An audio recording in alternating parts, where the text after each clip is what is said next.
Welcome back to the next video, everybody. Today's video is going to be on categorical group objects. It'll be the first in a small series of videos on these objects, and it will be on the group law conditions for these objects. So references for this little series of talks on categorical group objects will be Bosch's Neuron Models book BNM, the first few chapters especially, although you should read the whole book eventually, and Schatz's group schemes, formal groups, and p-divisible groups. That's another book that I would probably just recommend reading, or at least reading some book that's titled similarly to that. The setup will be C will be a category with finite products and a final object, which is an object S in the category, such that the set of morphisms from T to S consists exactly of one element for every object T in the category. So since S can be thought of as the empty product, though its existence just follows from the existence of finite products. So I could have just said, let C be a category with finite products and let S be a final object. Okay, T points. Let's let G and C, our object of focus, be equipped with a multiplication map M from G cross G to G. Then M induces for each object T and C a law of composition on G of T, which is defined to be the set of all morphisms from T to G. So it's the T valued points of G. Okay. Now, this law of composition, what is it? It's sort of defined in the obvious way, essentially because G cross G of T is G of T cross G of T, but more specifically, the law is given by, if you like, G1, G2 is M composed G1 comma G2, where G1 comma G2 from T to G cross G is the unique morphism, which comes from the universal property of products, if you like, such that the ith projection map for I equals 1 and 2 composed with G1 comma G2 is just G sub I for each I equals 1 and 2. Okay, so essentially you've got kind of a special map from T to G filtered by the multiplication map. That's what's going on here. That's the composition law. A morphism F from T prime to T induces a map F star from G of T, so T valued points on G, to T prime valued points on G by pullback.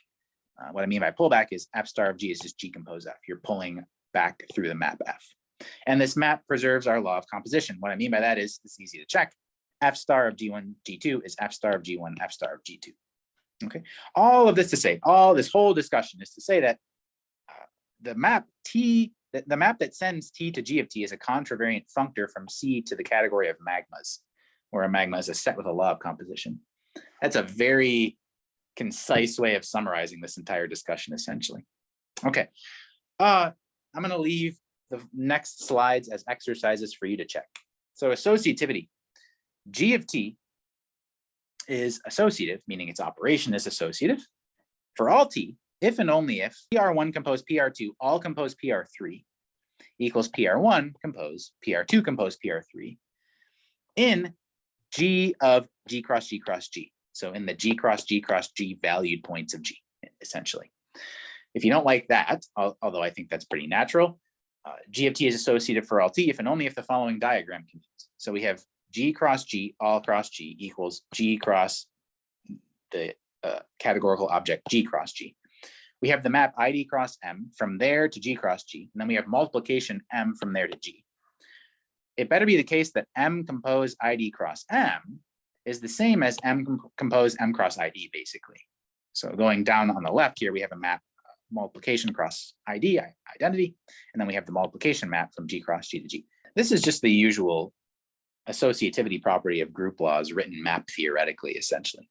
Okay, up next, the unity property. So the G of T have two-sided unique unity elements, E sub T, and these are preserved by the pullback morphisms F star from G of T to G of T prime, if and only if there is a point epsilon in G of S, remember S is the final object, such that pi star of epsilon compose identity equals identity compose pi star of epsilon holds in G of G, where pi is the unique morphism from G to S, okay, given by finality.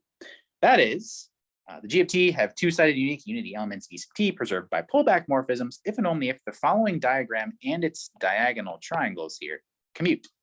So what is this diagram? It looks a little bit tough to understand at first, but you have S cross G, which is G cross S. Okay, you've got a map going along the top here, ID cross epsilon to G cross G. Then you've got a map going down the right-hand side, which is multiplication. Down the left-hand side, you have epsilon cross ID going to G cross G. And then from there, you have multiplication going to G. And then you've got the map down the middle. It's a projection map, right? And so essentially what we're requiring is that M of ID cross E is projection onto G. Okay, so I found this initially tough to understand, but if you think of S as like a singleton, okay, so let's think of S temporarily as like a singleton, and we'll call its element 1 maybe. Then what do we want? We want to take something in G cross 1, so that's maybe a little g comma 1. Where does it get sent to in G cross G under ID cross epsilon? It gets sent to G epsilon of 1. I'm naively thinking about it as like the identity in G, whatever that even means, okay? And then I multiply these together. So go down the right-hand side here. What the commutativity of this upper right triangle here is saying is that this composition of maps here better be the same as just sending G cross 1 to G.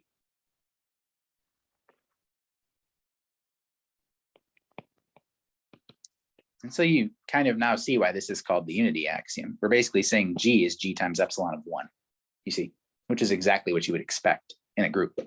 Okay, when this is satisfied, epsilon sub t, which we'll define to be pi star sub t of epsilon, where pi is the unique morphism from t to s given by finality, is the unity in G of t for all t. All right, fine. We also have 2 more axioms. We have inverses. Remember, groups have to have inverses. So what does that look like map theoretically here? Suppose G of t have 2-sided unities, epsilon sub t, preserved by the F star maps. So suppose we actually have unities, otherwise inverses won't make sense.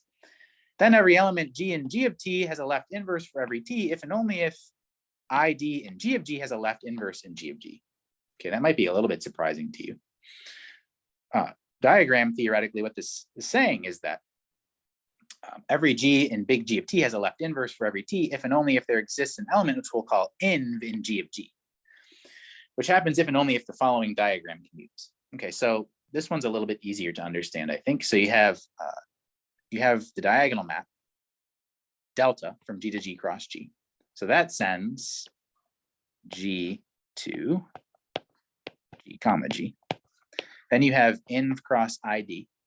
So you can think of that as sending G cross G to G inverse comma G. And then you have multiplication down the right, which let's think of that as sending G inverse G to G inverse times G, which we expect to be some kind of identity in G. Okay, is that what we actually get? Well, yeah, because on the other hand, we have this map going down the bottom, which we're saying commutes the diagram, which is epsilon of pi. But if you go back to the previous slide, epsilon of pi should be the unity in G of G. So that's exactly what we expect to happen if we believe everything on the previous slide. Okay? Epsilon of pi should give us the identity in G in quotes. It should give us G times G inverse, in other words. Okay. When this is satisfied, of course, as you expect, im compose G, all compose G again, should be epsilon sub t for all G in big G of t for all t. Lastly, we want, well, it's not that we want, but we might want to look at like commutative group objects, right? So what does commutativity look like diagram theoretically? Well, this one's a little bit easier. G of t are commutative if and only if the first projection composed the second projection equals the second projection composed the first projection, holding in the G cross G points of G. That is if and only if the following diagram commutes. We've got a triangle here, so we have a map tau from G cross G to G cross G, which is the interchange factors map. So it takes like G1, G2 to G2, G1, switches the order of the tuple. Then down the right and down the diagonal, we have multiplication. This is just essentially saying that G1, G2 equals G2, G1 for all G1, G2 and big G. Okay, so up next, we will look at how to think of group objects in terms of the G of T. And so I'll see you then, and thanks for watching.